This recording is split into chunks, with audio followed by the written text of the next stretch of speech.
नमस्कार दोस्तों, आज की न्यूज में आपका स्वागत है। दोस्तों, लड़ाई कहीं भी हो, इसका असर दोनों पक्षों पर होता है और नुकसान भी दोनों पक्षों का होता है।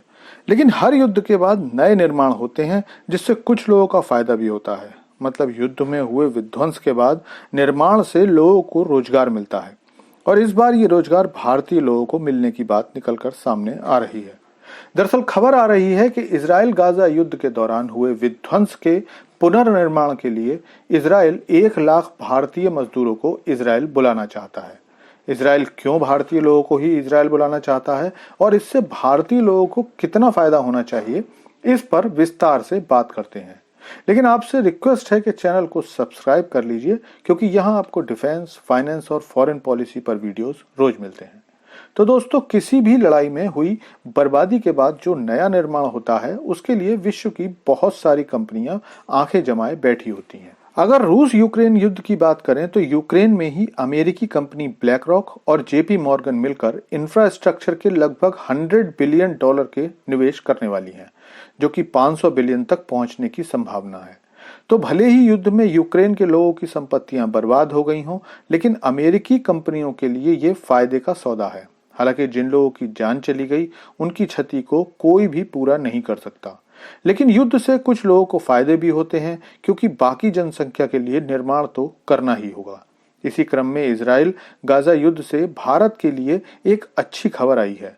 दरअसल इजराइल गाजा युद्ध से पहले इजराइल में निर्माण के क्षेत्र में 80 से 90 हजार गाजा के लोग लगे हुए थे और शक ये है कि 7 अक्टूबर को हमास ने जो बीभत्स कांड किया, उसके लिए रेकी काम इन्हीं लोगों ने किया था, जिसके बाद हमास के आतंकियों ने उस हिस्से को चुना जहां की अधिक से अधिक लोगों को मारा जा सके।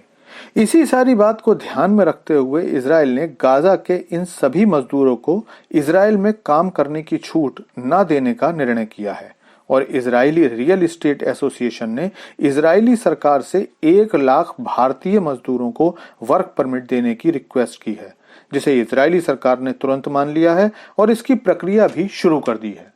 भारतीय लोगों के लिए इजराइल में वर्क परमिट देने की बात कोई पहली बार नहीं हो रही है। इससे पहले भी इजराइल 10,000 से ज्यादा भारतीय मजदूरों को जॉब दे चुका है। दरअसल भारतीय लोगों का विदेशों में परिश्रम और व्यवहार अन्य बहुत सारे देशों की अपेक्षा बहुत बेहतर होता है। भारतीय लोग जल्दी ही लोकल लोगों से घुल मिल जाते हैं और उन देशों के लिए किसी भी तरह की लॉ एंड ऑर्डर की समस्या पैदा नहीं करते हैं। इसके अलावा अन्य देशों की अपेक्षा अधिक मेहनती और मिलनसार होते हैं। ये तो हुई अनस्किल्ड लेबर की बात।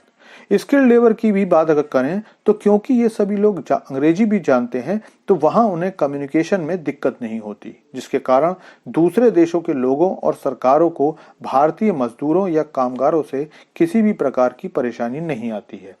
यही कारण है कि दुनिया के हर देश में भारतीय लोगों को वर्क परमिट आसानी से मिल जाता है, वो चाहे सऊदी अरब हो, यूएई हो, कुवैत हो, कतर हो, अमेरिका हो या फिर कनाडा। सभी जगह भारतीयों को अच्छी नजरों से ही देखा जाता है।